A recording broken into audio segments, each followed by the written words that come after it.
Техасский Даллас стал эпицентром нескольких новостных бомб.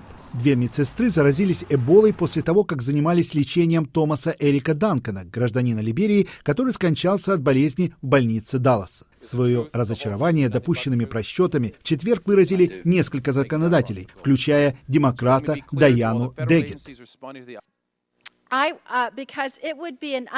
Говорить, что ситуация с появлением первого пациента в США плохо управлялась, это еще мягко сказано.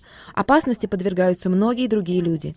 Одна из инфицированных медсестер находится на лечении в больнице университета Эмори в Атланте, штат Джорджия. Другая – в Национальном институте здравоохранения в Бетесте, штат Мэриленд. Директор Центров по контролю за заболеваниями Томас Фриден говорит, что знает об опасениях американцев.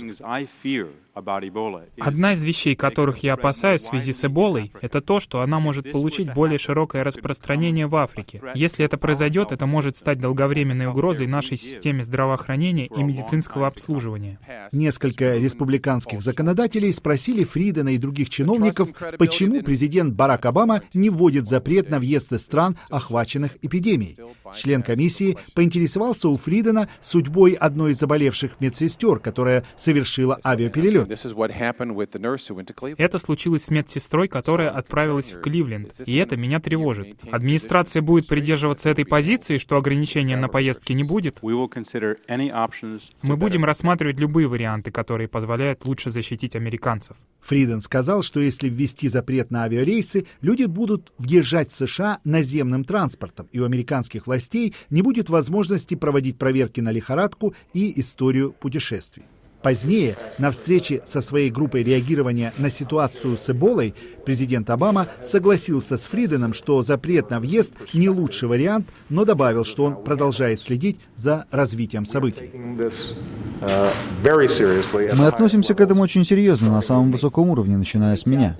Председатель комитета Палаты представителей по энергетике и торговле Фред Аптон сообщил, что президент Обама также будет консультироваться с членами Конгресса. Я буду рекомендовать президенту ввести бесполетную зону из этого региона мира, особенно для людей, которые приезжают сюда по визе. Нам нужно направить сигнал, что наша граница закрыта, пока мы не решим эту проблему в Западной Африке. Президент Обама и законодатели согласны в том, что одна из лучших мер, которую США могут предпринять для защиты американцев, это продолжить борьбу против Эболы в Западной Африке, где от болезни уже умерли около 4,5 тысяч человек. США направляют около 4 тысяч военнослужащих в регион для оказания помощи в строительстве лечебных центров и обучения врачей.